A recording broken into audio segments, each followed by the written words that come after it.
ஹே all எல்லோருக்கும் வணக்கம். Welcome back to my channel. இன்றைக்கி தீபாவளி சீரீஸில் #4 இன்றைக்கி ஒரு ஸ்வீட் ரெசிபி தான் கலாக்கண்ட் பண்ணுறேன். கலாக்கண்ட் பார்த்திங்கன்னா ரொம்ப சிம்பிளான ஒரு ரெசிபி தான். அது மூணே பொருள் தான். நார்மலாக பால், அதுக்கப்புறம் பன்னீர். நான் வந்து வீட்டில் பன்னீர் பண்ணுறேன்.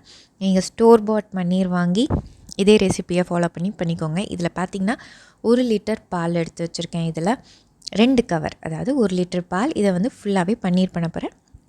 வினிகர் யூஸ் பண்ணி தான் நான் பன்னீர் பண்ணுறேன். நீங்கள் லெமன் யூஸ் பண்ணி பண்ணலாம், இல்லை சிட்ரஸ் ஆசிட் யூஸ் பண்ணி பண்ணலாம். தயிர் யூஸ் பண்ணி 1 ஸ்பூன் 2 ஸ்பூன் தயிர் போட்டாலும் அது பன்னீர் ஆகிடும், கேர்டல் ஆகிடும். இது வந்து பார்த்திங்கன்னா ஒரு 1/2 லிட்டருக்கு குறைவாகவே இருக்கும் இந்த பால். நான் கரெக்ட் மெஷர்மெண்ட் சொல்லலை. இந்த பால் நீங்கள் 1/2 லிட்டர் இல்லை ஒரு டம்ளர், அந்த மாதிரி 2 டம்ளர் மாதிரி பால் எடுத்துக்கலாம். இது வந்து என்னென்னா, நம்ம பன்னீர் பண்ணி அந்த பன்னீர் வந்து ஒரு டம்ளர் பாலில் கொஞ்சம் நேரம் குக் ஆகணும். அதுக்கான தேவையான அளவு பால் எடுத்துக்கிட்டால் கூட போதும். அது நான் என்ன பால் எனக்கு மீந்து இருந்ததோ நான் அதை அப்படியே எடுத்துக்கிட்டேன். ஸோ எனக்கு கரெக்ட் மெஷர்மெண்ட் தெரியல. லெஸ் தென் 1/2 லிட்டர் மில்க் தான் அதில் இருக்கும். ஸோ அது வந்து நல்லா திக்கன் ஆகட்டும். அதனால் நான் திக்காகிறதுக்காக அந்த பேனில் தான் நம்ம வந்து கலாக்கண்ட் பண்ண போகிறோம். நான்ஸ்டிக் பேன், அடிகனமான பேன் எதுவாக இருந்தாலும் எடுத்து வச்சுக்கோங்க. அதில் பால் ஊற்றி அது நல்லா பாயிலே நல்லா திக்காகட்டும். இந்த சைடில் நான் இப்போ பன்னீர் பண்ணிகிட்ருக்கேன். நான் ஆல்ரெடி ரசகுல்லா ரெசிபி போட்டிருக்கேன். ரசகுல்லா, ரசமலாய் 2 ரெசிப்பியுமே போட்டிருக்கேன். 2த்துலேயுமே நான் பன்னீர் எப்படி பண்ணுறது அப்படிங்கிறது ரொம்ப கிளியராக சொல்லியிருக்கேன். இது நார்மலாக நம்ம யூஸ் பண்ணக்கூடிய பன்னீர் தான். அதாவது நம்ம என்ன ரெசிபிக்கு வேணால் யூஸ் பண்ணலாம் வீட்டில் அப்படின்னா ஹோம்மேட் பன்னீர் இது. பட் இப்போ நம்ம வந்து இதை வந்து நம்ம ஷேப் கொடுத்துலாம் நான் செட் பண்ண போகிறதில்ல. ஏன்னா இதில் வந்து நம்ம உதிர்த்து தான் போட போகிறோம் இல்லையா. ஸோ பன்னீருக்கு வந்து ரெசிபி நான் ஆல்ரெடி பண்ணியிருக்கேன். நான் வினிகர் யூஸ் பண்ணி ஒன்றும் இல்லை, அந்த பால் நல்லா காஞ்ச உடனே அதில் ஒரு 2 டேபிள் ஸ்பூன் மாதிரி நீங்கள் வினிகர் ஒரு ஸ்பூனாக விடுங்க. விட்டு அந்த தண்ணி பார்த்திங்கன்னா தண்ணி கிளியராக இருக்கணும். கொஞ்சோண்டு லேசாக வெள்ளையாக இருந்தால் கேர்டல் ஆகிடும், திரிஞ்சிடும். ஆனால் தண்ணி வெள்ளையாக இருக்கும். அதை நம்பி நீங்கள் வந்து ஃபில்ட்ரு பண்ணிடக்கூடாது. நல்லா தெளிவான தண்ணி, இந்த மாதிரி லைட் எல்லோ கலரில் வர அளவுக்கு நீங்கள் பார்த்து இன்னொரு 1/2 ஸ்பூன் அந்த மாதிரி விட்டு வினிகரோ லெமன் ஜூஸோ எது யூஸ் பண்ணுறீங்களோ விட்டு நல்லா கேர்டல் பண்ணி இந்த மாதிரி 2-3 தண்ணி நல்ல தண்ணி ஊற்றி வாஷ் பண்ணி எடுத்துக்க வேண்டியதான். அவ்வளோதான் பன்னீர் ப்ராசஸ். வேறு எதுவும் பெருசாக கிடையாது. நான் நிறைய ரெசிபி பன்னீருக்கு போட்டிருக்கேன். நான் அப்போயே நான் வீட்டில் எப்படி பன்னீர் பண்ணுறேன்றதை சொல்லியிருக்கேங்கிறதால நான் இப்போ ஃபாஸ்ட்டாக காட்டி முடிச்சிட்டேன். இப்போ இந்த பால் நல்லா சுண்டி திக்காக வந்து கொதிச்சிருச்சு. நம்ம இப்போ பண்ணி வச்சுருக்க இந்த பன்னீரை உதிர்த்து அதுக்குள்ளே நம்ம ஆட் பண்ணிக்க வேண்டியதான். நம்ம பாலில் பன்னீர் போட்ட உடனே அது சீக்கிரமாகவே திக்கனாக ஆரம்பிச்சிடும். அதுவும் கொஞ்சம் கேர்டலாகி எல்லாம் பன்னீர் வந்து அந்த பால் மாய்ஸ்சர் எல்லாம் சீக்கிரமாகவே உரிய ஆரம்பிச்சிடும். இதுக்கப்புறம் வந்து பால் பொங்காது. பன்னீர் நீங்கள் போட்டதுக்கப்புறம் நீங்கள் கொஞ்சம் ஹை ஃப்ளேம்லேயே வச்சு கடகடன்னு கலந்துக்கிட்டே இருக்கலாம். ஒன்றும் பிரச்சனை கிடையாது, சீக்கிரமாகவே முடிஞ்சிடும். ஸோ இப்போ பார்த்திங்கன்னா கொதிச்சிருச்சு. நீங்கள் பக்கத்துலேயே இருந்து நீங்கள் கலரி விட்டே இருங்க. ஃப்ளேம் லோ பண்ணணும் அப்படின்ற அவசியம் கிடையாது. சீக்கிரம் முடியணுன்றதுக்காக நான் சொல்கிறேன். ரொம்ப டைம் எடுக்குமோ அப்படின்னு நினைப்பாங்க. அப்படிலாம் கிடையாது. நீங்கள் பன்னீர் போட்டதுக்கப்புறம் குயிக்காகவே ஆகிடும். கடகடகடன்ட்டே அது சுண்ட ஆரம்பிச்சிடும். நான் கொஞ்சோண்டு ஏலக்காய் பொடி சேர்த்துருக்கேன்.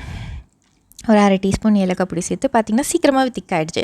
அதுக்கப்புறம் நான் கொஞ்சம் ட்ரை ஃப்ரூட்ஸ் கட் பண்ணி வச்சுருக்கேன். அதாவது நான் கட் பண்ணல, நம்ம இஞ்சி பூண்டு நசுக்கும் இல்லையா, அதில் வந்து ஒன்றும் பாதியமாக தட்டி எடுத்து வச்சுருக்கேன். மிக்சியில் போட்டு பல்ஸ் பண்ணிடாதீங்க, பவுட்ரு ஆகிடும். பவுட்ரு ஆகிட்டால் நல்லா இருக்காது. சாப் பண்ண முடிஞ்சால் சாப் பண்ணிக்கோங்க. இப்போ தான் சாப்பர் கூட வருது, நட்ஸ் சாப் பண்ணுற மாதிரி. அதெல்லாம் இருக்கிறவங்க பண்ணிக்கோங்க. இல்லை நீங்கள் அந்த மாதிரி ஒன்றும் பாதியமாக நம்ம இஞ்சி பூண்டு தட்டுறதுலேயே தட்டி எடுத்திங்கனாலே அழகாக உடையும். அதை ஆட் பண்ணிக்கேன். அதுக்கப்புறம் நெய் சேர்த்துருக்கேன். ஆல்ரெடி பாலும் பன்னீருமே நெய் விடும் குக்காக. பட் ஸ்டில் நீங்கள் 1 ஸ்பூன் நெய் விடுங்க கண்டிப்பாக. ஏன்னா இதில் வந்து நம்ம எந்த பாகு பதமே இதில் எதுவுமே கிடையாது. ஸோ இதை நம்ம வந்து செட் ஆகிறது, இறுக்கி பிடிக்கிறதே பார்த்திங்கன்னா நெய் தான் இருக்கும். ஸோ நெய் தேவை தான். 1 டீஸ்பூன் மாதிரி நெய் விட்டாலே போதும்.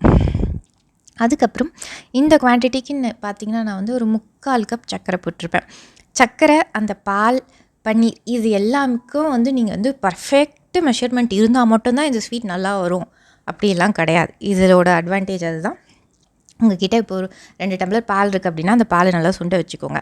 பன்னீர் மட்டும் நீங்கள் 1 கவர் ஃபுல்லாக வாங்கியோ இல்லை 2 கவர் ஃபுல்லாக வாங்கியோ பன்னீர் பண்ணிக்கோங்க.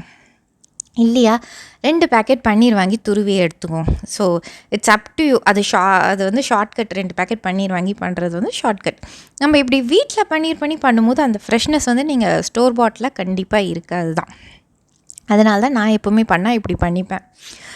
குயிக்காக பண்ணோன்னா நீங்கள் அந்த ப்ராசஸ் கூட யூஸ் பண்ணிக்கலாம். அந்த மாதிரி சுகரும் வந்து நீங்கள் வந்து இப்படி தான் நீங்கள் லைட்டாக டேஸ்ட் கூட பண்ணிக்கோங்க. சுகர் ஜாஸ்தியாக கம்மியாக வேணும் எப்படி வேணுமோ நீங்கள் போட்டுக்கலாம். கிட்டத்தட்ட நான் இந்த 1 லிட்டரில் பன்னீர் பண்ணதுக்கும் இந்த பாலுக்கும் பார்த்திங்கன்னா நான் 3/4 கப் சர்க்கரை போட்டிருப்பேன். ஒரு பிஞ்ச் சால்ட் போட்டிருக்கேன் கடைசியாக.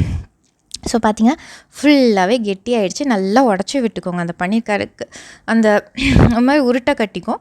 பட் நல்லா உடச்சி விட்டுக்கோங்க. பொட்டேட்டோ மேஷர்லாம் யூஸ் பண்ணி ஸ்மூத் பண்ணாதீங்க.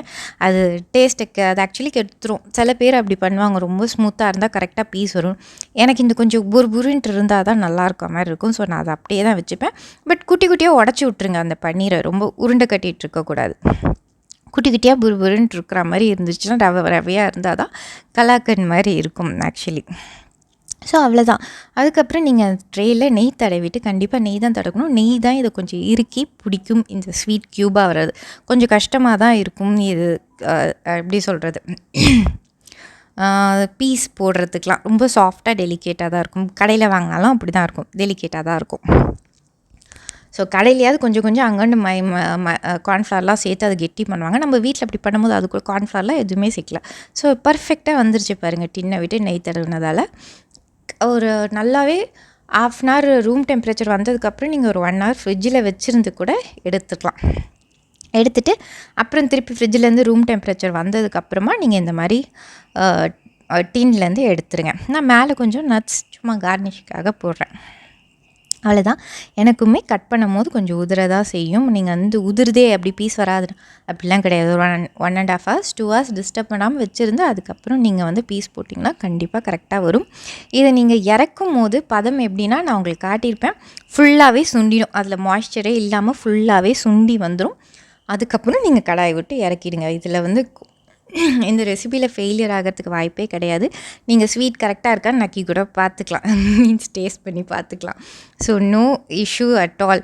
இந்த மெஷர்மெண்ட் அந்த மெஷர்மெண்ட் இந்த மாதிரி எந்த 3 பொருள் தான். கொஞ்சம் பால் வேணும், இன்னும் கொஞ்சம் பாலில் பன்னீர் பண்ணிக்கணும், அதுக்கப்புறம் சர்க்கரை, அவ்வளோதான். இதுக்கு நிறைய ஷார்ட் ஃபார்ம் யூஸ் பண்ணலாம். அதாவது ஸ்டோர் பாட் பன்னீர் யூஸ் பண்ணிக்கலாம்.